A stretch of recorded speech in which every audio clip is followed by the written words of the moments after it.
Bueno, entonces les voy a hablar de terapias de soporte renal continuo desde la medicina de precisión, un poquitico complementando lo que Diana alcanzó a mencionar al final. La medicina de precisión es un enfoque que utiliza información genética, biomarcadores moleculares, características clínicas, factores ambientales para prevenir, diagnosticar y tratar enfermedades de manera individualizada y con el objetivo de ofrecer intervención más eficaz y segura para cada paciente. Tiene dos principios fundamentales que son la personalización y es, si quieres apagar lo que creo que está haciendo ese micrófono, ¿lo tienes prendido? ¿El micrófono? ¿No? Bueno. Entonces tiene dos principios fundamentales que son la personalización, que es la adaptación específica de una técnica, de una terapéutica a cada individuo, y lo otro es la multifactoriedad, que considera datos genómicos, biológicos, clínicos y del entorno. Para hablar de la medicina de precisión en las terapias de reemplazo renal, voy a hablar de un caso clínico muy rápidamente. Un niño de los comunes allá en el Hospital de la Misericordia, un niño oncológico con una LLA recién diagnosticada que está en quimioterapia, que empezó con tos, con fiebre, con gripa y por dificultad respiratoria consultó. Cuando llegó estaba taquicárdico, taquimnéico, febril, hipotenso, desaturado, estaba orinando después del estímulo diurético. Se le hicieron unos laboratorios, estaba pancitopénico, tenía electrolitos normales, los nitrogenados un poquitico elevación del BUN, la creatinina era normal, unos gases que tenía una acidosis metabólica leve, en la radiografía tenía opacidad basal derecha con derrame pleural y en los hemocultivos que al final de cuentas crecieron un estafilococo y una Klebsiella. A este paciente se le hizo el diagnóstico de una insuficiencia respiratoria con una neumonía, un choque séptico y una leucemia linfoblástica aguda. Requirió soporte ventilatorio, soporte vasopresor e inodilatador con milrinone, líquidos, inicialmente bolos de reanimación, posteriormente los basales. Requirió diurético para mantener el gas urinario y de manejo antibiótico se le inició vancomicina, piperacina y tazobactam. Todo iba bien, pero más o menos a las 54 horas veíamos que seguía taquicárdico, las tensiones estaban más controladas. Si recuerdan, el peso de ingreso eran 20 kilos, ya para ese momento pesaba 23 kilos. Ay, yo acá, qué bola. Es decir, la pista cámara.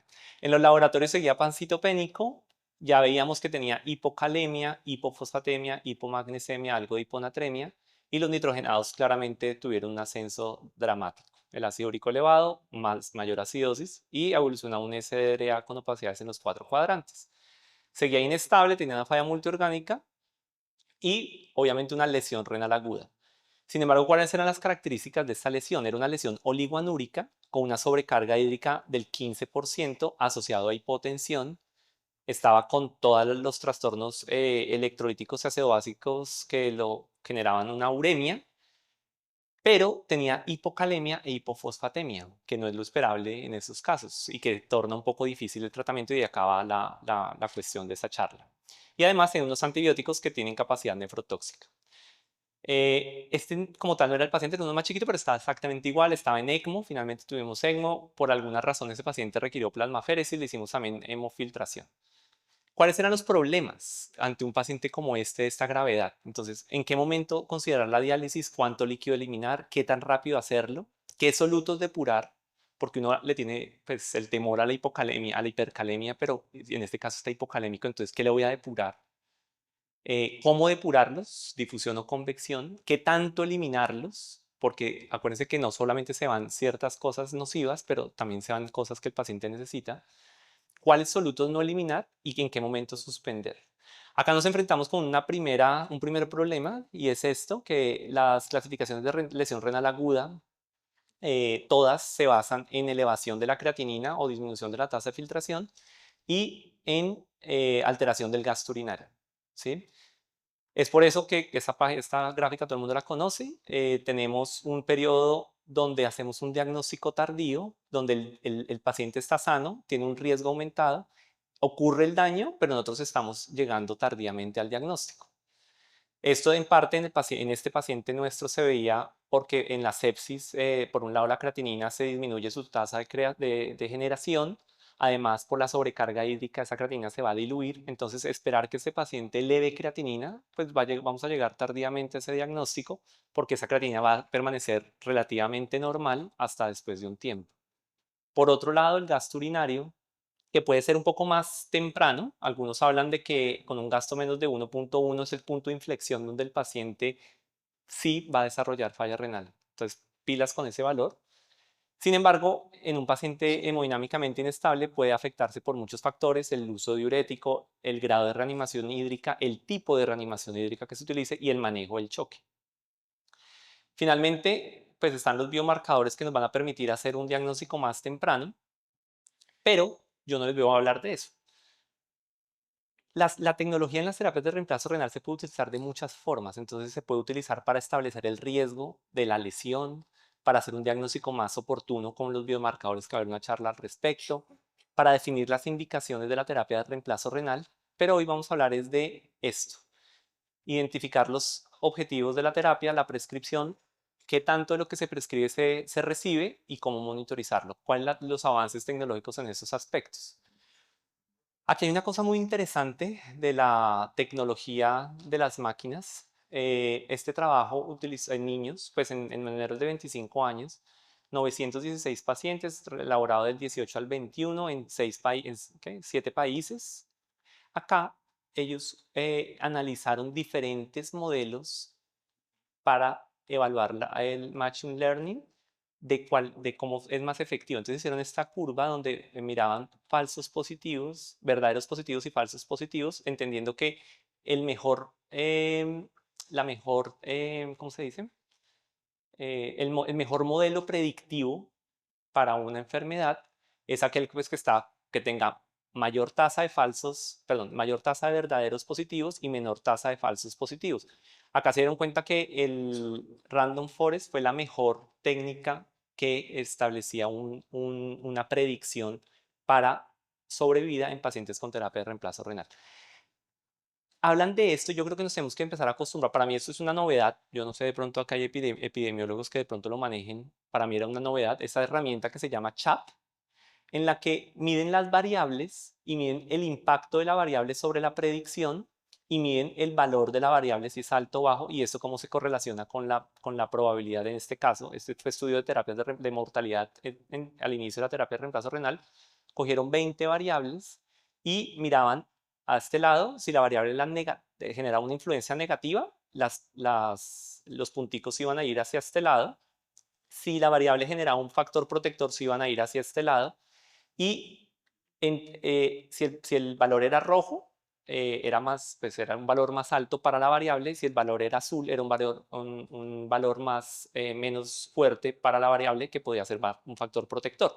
Entonces acá se dieron cuenta, por ejemplo, que el índice de severidad del choque o del estado del paciente al momento del inicio de la terapia, entre más índice, el factor era más negativo para generar menos sobrevida. Si el valor era más bajito, pues era un factor protector. Y así con todos. O sea, esto era para explicarles que existen nuevas herramientas que van categorizando cada variable, les van dando un puntaje. Y de esta forma, con modelos predictivos, podemos establecer si un paciente se nos puede morir en una terapia o no. En las terapias de reemplazo renal tenemos dos problemas. Uno es la sobrecarga hídrica. Esto es muy común saberlo, que los pacientes que tienen una mayor sobrecarga hídrica se van a morir. En este trabajo italiano, 131 pacientes, el riesgo relativo de fallecer era 1.2 veces más alto cuando la sobrecarga era mayor del 10%. Y de los pacientes que tenían una sobrecarga mayor al 10%, la mortalidad fue casi un 70%, versus un 45% en los que tenían un porcentaje menos del 10%. O sea, esto para decirles que la sobrecarga hídrica es real. La sobrecarga hídrica se asocia a un peor desenlace. Y es por eso que es importante saber la sobrecarga hídrica, ¿sí? Hoy por hoy, si hacemos esa pregunta, ¿cómo determina uno la sobrecarga hídrica de un paciente? La mayoría seguramente contestará que por el balance hídrico o por el peso. El peso, pues sería muy sencillo porque el paciente llega caminando y se puede pesar, pero después, cuando está así, es un camello pesarlos y saber esa diferencia de peso traducida en volumen es un lío. Algunas camillas tienen básculas incorporadas y es más fácil, pero no todas es así. Hay estas grúas, eh, pero imagínense esto en un paciente así.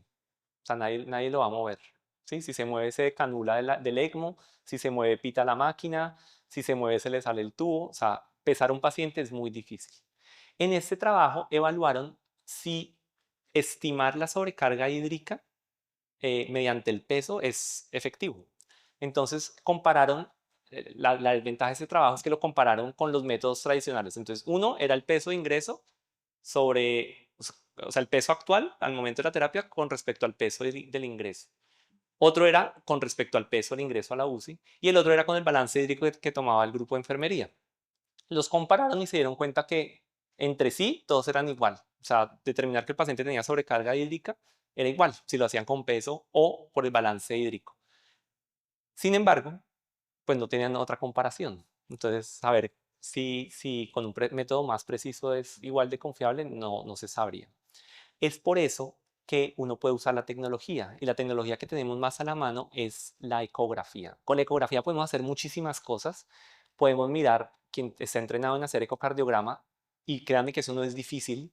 Pues, digamos, el cardiólogo me dirá, usted qué está diciendo, pero realmente lo que uno puede vivir, para lo que a uno le es útil, es muy fácil utilizar la ecocardiografía.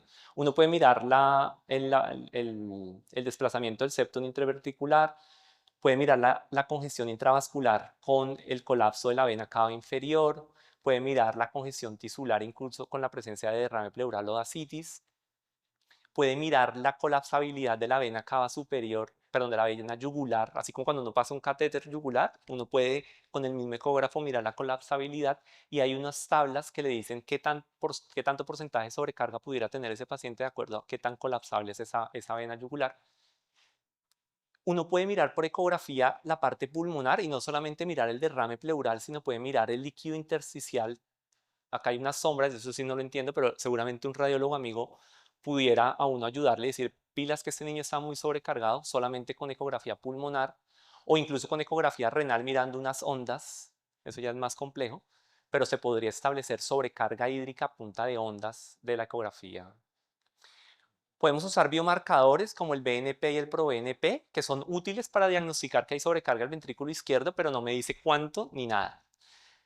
Estas otras proteínas que se están estudiando más que nada en falla cardíaca tienen una utilidad interrogada en la vida real. La glicoproteína endotelial se sobreexpresa en hipervolemia y se asocia a daño endotelial, pero no le dice uno cuánto hipervolémico está el paciente, igual que esto del antígeno carcinoembrionario tiene una utilidad limitada. La bioimpedancia, que evalúa las propiedades eléctricas de una electricidad que se va, una corriente que se pasa a través del cuerpo.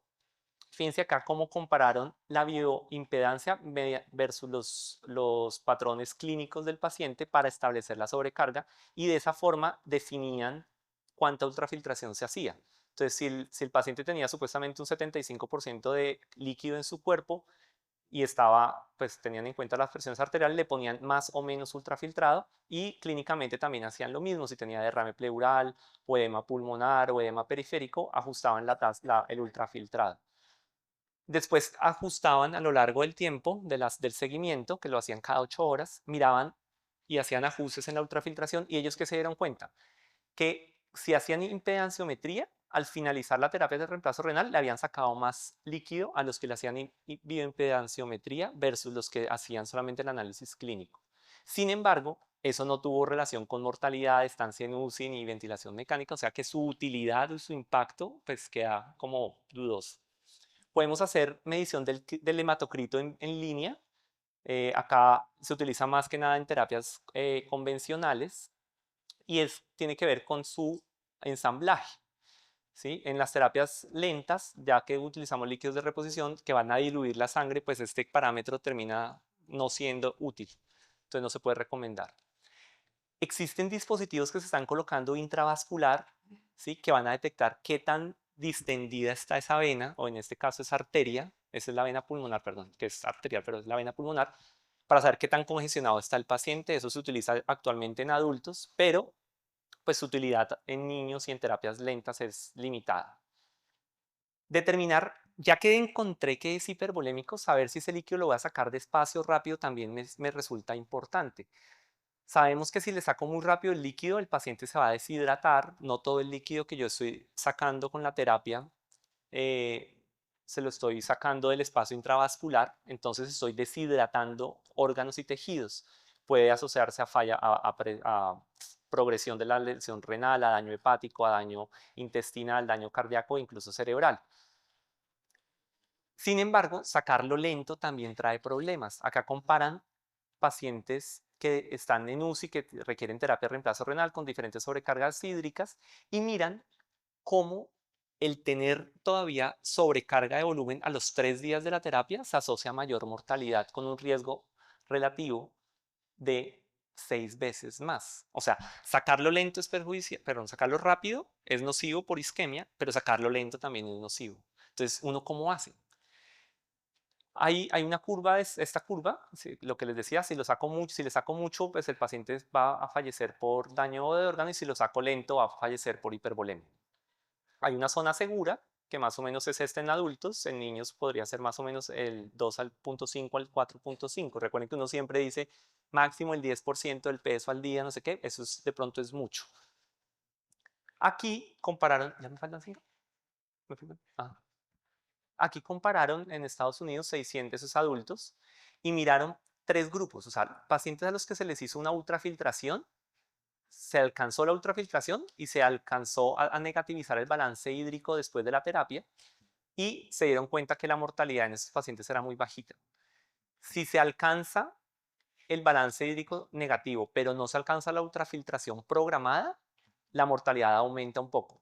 Y si no se alcanza la ultrafiltración programada y además el paciente queda con balance hídrico positivo, la mortalidad es mucho más alta. Entonces, todo eso hace que sea fundamental no solo saber que el paciente tiene sobrecarga hídrica, y como les decía, hay métodos como el ecógrafo, que es súper fácil de utilizar, cero nocivo, y nos permite establecer que sí el paciente tiene sobrecarga hídrica y instaurar una medida, pero no hay nada que nos diga en la vida real, porque esto pues es real, pero pues está lejos de ser una realidad para nosotros, dónde está el líquido, qué tanto líquido tiene, qué tanto daño le hace el líquido. Entonces, es por eso que buscando la precisión han salido un montón de iniciativas buscando, digamos, ayuda a la tecnología. Se ha mirado análisis de las lágrimas, análisis de la saliva, medición, eso es lo más, profundizo en esto. Todo esto con el fin de mirar el líquido, dónde está y esa sobrecarga, qué efecto está teniendo en la vida real del paciente. Hay unos sensores que se están probando, eso ya digamos está avanzado, lo vamos a ver en unos 10 años, yo no sé, pero ya existen, ya se están trabajando sobre eso en animales. Son sensores que se instauran en el tejido celular subcutáneo y por medio de corrientes eléctricas, y eso tiene que ver con el sodio, con el potasio, con los iones, le pueden decir qué tan expandido está el líquido intersticial. Y eso, metido en un software, le puede decir a uno cuánto líquido le tengo que sacar a ese paciente y a qué velocidad hacerlo, porque eso genera información online. Si yo le pongo un ultrafiltrado de 100 cc por hora y yo veo que la curva se me está yendo mucho, o sea, estoy deshidratando el líquido intersticial, se me está pasando la mano, entonces me dicen, oiga, calmémonos y le bajo un poquitico la velocidad a la ultrafiltración. Hay unos sensores que incluso salen, esto es para diálisis ambulatoria, pero se lo puede decir eso es la vida real, eso es lo nuevo de hoy por hoy que le van a decir, le van a mirar la composición del líquido, del intersticio con unas microagujas. Es como meterle esos electrodos que le monitorizan el corazón, pero están un poquitico enterrados como un velcro. Hagan de cuenta que es como un velcro, la partecita áspera del velcro, se lo ponen en la piel, esas agujitas se entierran y les pueden medir muchas cosas del intersticio y en este punto, este en particular, les mira el tejido, el líquido intersticial. Ahora, con los solutos que hay, la misma cosa. O sea, los solutos, la acumulación de solutos, todos sabemos que la urea le puede dar convulsiones, que la hipercalemia le da un infarto, pero fíjense en el paciente del ejemplo que yo les decía, uno dice, listo, le tengo que sacar la urea, pero en ese afán de sacar la urea le voy a sacar el potasio. Y resulta que el potasio está en 2. Entonces me voy a ir para este lado. Entonces, ¿cómo sé qué tanto necesita el paciente? Para eso son la medicina de la precisión. Bueno, esto es la carreta de que la urea genera muchos problemas y no solamente la urea, sino las demás toxinas urémicas que no medimos. Acá hay 3 ejemplos, 3 comportamientos a los que uno normalmente se enfrenta. Entonces, un paciente A, que es esta curva roja, el primer día tenía neumonía, sepsis y una lesión oligúrica, entonces le pongo cierta cantidad de terapia, con eso lo mejoro, entonces al día 2 se alcanzó la meta de control de urea, pero después le empezaron a dar comida, le empezaron a a reiniciar la alimentación parenteral o lo que sea, entonces todo vuelve a subir. Entonces seguramente las necesidades de ese paciente aquí son diferentes aquí y aquí son diferentes acá. ¿Sí? Por eso es necesario una medicina de precisión. O el paciente C, que es un paciente que tiene una sobrecarga hídrica sin tener uremia, entonces sus necesidades son estas el primer día, pero se me fue la mano y al día siguiente lo deshidraté y hizo lesión renal aguda, entonces sus necesidades van a ser acá. ¿Cómo detectar esto? Es necesario una medicina de precisión para poder lograrlo. La clave es que cada paciente es diferente y las características de cada paciente varían durante el tratamiento. Se deben evitar variaciones abruptas en los parámetros fisiológicos y por eso una corrección lenta y precisa de los trastornos electrolíticos ácido-básicos pues es totalmente necesaria. Y para eso existe esta que es la monitoría intradialítica online. Entonces son todos esos sensores que se están creando que tienen en cuenta parámetros bioquímicos, parámetros clínicos del paciente y la tecnología de la máquina para decir qué es lo que el paciente necesita en determinado momento. Actualmente, ¿cómo lo hacemos? A punta de laboratorios. ¿Y cada cuánto pide uno laboratorios? Cada, cada 6 horas, cada 8 horas, cada día, cada 2 días, depende del lugar. Y es lo que hay, con los riesgos que hay. Entonces uno quiere saber, tenía el potasio en 2 y quiero saber cuánto está, listo, en media hora le digo. Entonces de pronto ya no está en 2, sino está en 1,5. ¿Sí? Uno quisiera ser como más preciso y más rápido. Este es un trabajo mexicano de 650 adultos en los que veían que efectivamente pues toca reducir la urea porque si no se reduce la urea en un paciente con terapia de reemplazo renal pues se asocia a mayor desenlace de muerte.